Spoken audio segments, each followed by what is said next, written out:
I just want to divert for a moment to the women's fitness competition. I hosted it. You and I sort of worked quite closely on that event. It's something that I've always been meaning to ask. And, there's positives and there's negatives to doing bodybuilding competitions. Do you think that there's a benefit for a female, whoever it might be, but do you think that there's a benefit for them to enter into a physique or a female bodybuilding competition, whichever category? Okay, well, I feel I can answer that because I competed myself for 5 years, right? And I think I entered it because it was something that I loved watching for years, and I'd helped when I was living in Australia, actually. I helped some of the girls create like the routines, choreographed routines, because I had a background in dance myself. And I always thought, one day I'd love to go on stage and, compete. And then it was one of those things, I hit 40 and I was like, okay, it's now or never, I'm going to do it. So I did, and I loved it. And it is something you either love or hate. But is it a healthy place for your body and mind to be in? No, it isn't, because it does give you body dysmorphia, I think. I think it gives you eating disorders, because your body gets to such a state of almost perfection, you could say, where you get your body so lean, unnaturally lean, especially if I entered a figure competition, which your body fat does need to be relatively low. Okay. And so, that's not a level of leanness that you can stay in. It's not healthy either. And so when you come off the competition, so you've worked so hard, let's say you're working really hard 12 weeks up to the competition, and you do all of that hard work, dieting, you get hangry, you get tired, and you do all of that for one day on stage, and then you come off that and it is a bit of an anticlimax, and you do go through a little bit of I guess, a bit of a low, and this is not just me speaking. I've spoken to so many women that would agree with me on that, and they've all felt the same. And then once the weight comes back on, and it kind of comes on really quickly, because it's your body's way, telling you to eat, because the lean, how lean you are, it's not natural for a woman to be that lean. So then you have this self-hate, because you just feel a bit of fat, and you all of a sudden you feel you're fat, and you're not fat, but you feel you are fat. So so is it healthy? Is it a healthy state to be in? No, I don't think so. And after the last one I did, I said that was it. I was done with, that feeling of, just not feeling happy about myself when my body was in a normal weight. But I can't tell someone not to do it, because they've got to experience it for themselves. And I think these days the sad reality is a lot of people are using steroids and things that I never used. I was dead against. But I feel that today, and I was shocked actually how many women use them, and that it's got to the point where they feel if they don't, they have no chance of winning, which I think is sad, that we feel we have to resort to. Do you think that there's in Australia we have, again, I sort of talk about Australia, but there is an education process that sits around using and around the detriment and all that. It's been going on for decades. You then come out here and, the region and the country and the culture are still, in its infancy. Let's be honest. It's, my brother used to always say to me, don't forget that they were riding camels less than 60 years ago. True, yeah. Before the first building was built, etc. So that education element isn't necessarily there in the full spectrum of what you would see in Australia or in the States or Europe.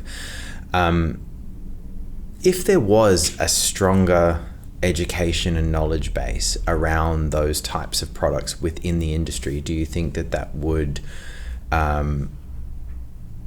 support the safer use? At the end of the day, you're not going to tell somebody not to use it. If they're going to use it, they're going to use it.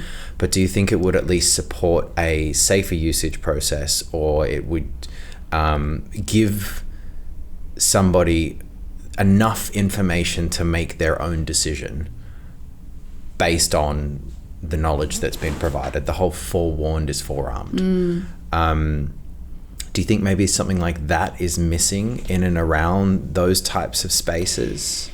Yes, certainly education always helps, and maybe it could prevent someone who's thinking about taking. It could prevent them from taking that step. Yeah.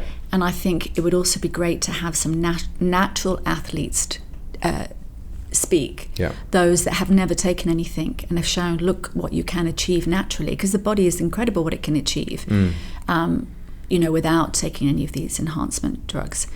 But I think this area is definitely an area that could do with a little bit of love and care, I think. Yep. From both perspectives of maybe getting doctors in, because I've spoken to doctors who have seen the negative impact it's had on men in particular with their hormones. Yeah. And I did speak to one surgeon who's had horrific, I can't recall what he'd said had happened to people, but we need people like that, I think, to educate and show what can happen from abusing these sort of substances, yes. Do you think that that's maybe an element that's potentially missing from fitness events in the UAE? Like that strong educational element where you do bring in doctors, you do bring in like people with specific, not just fitness industry experience, but fitness industry and medical experience. Yeah, look, I think it's a great idea, and it would be fabulous if someone took the initiative, and even if the government could get behind it and support it, because they know it's a problem here. And as we've talked about, like events, the bodybuilding competitions is crazy right now. There's one this weekend. There's like 3 within the next couple of months. I mean, there used to be 1 or 2 a year. In fact, I remember when I was competing, there was 0. There was no competitions here. I only competed outside of the country. And but now there's competitions all of the time. So there's a big market. And I mean, staying in shape for weekend after weekend after weekend. I know. Like, I couldn't think of anything worse. No, it's hard. It's hard on the body. But speaking about, doctors and putting together an event, I hear that you've got an event coming up. I have. Would you like to tell me about it? Okay, well, as you know, I'm really passionate about health and wellness from a preventative measure, holistic wellness, longevity. I want to be feeling and looking great for as long as possible.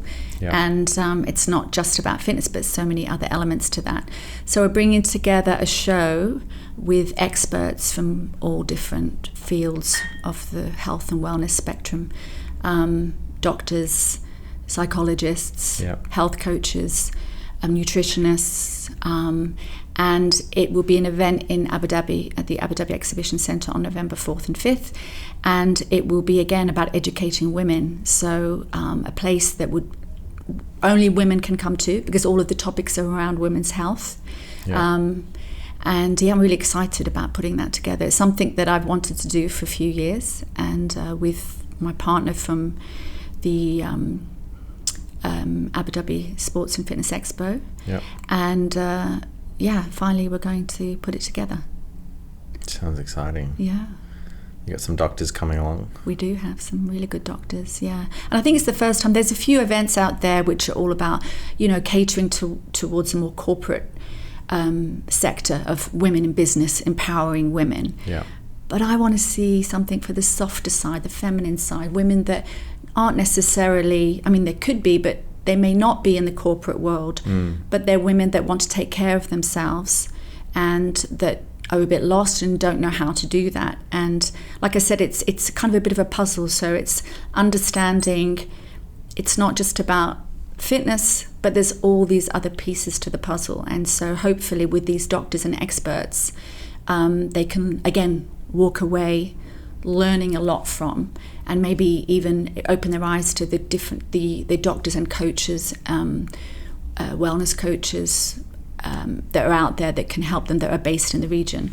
So I think there's definitely a demand for that. And the women I've spoken to about it, when I've told them, they're like, oh, wow, this is so exciting. I'm definitely coming because, these are topics which aren't really talked about very much. So I think it will do well.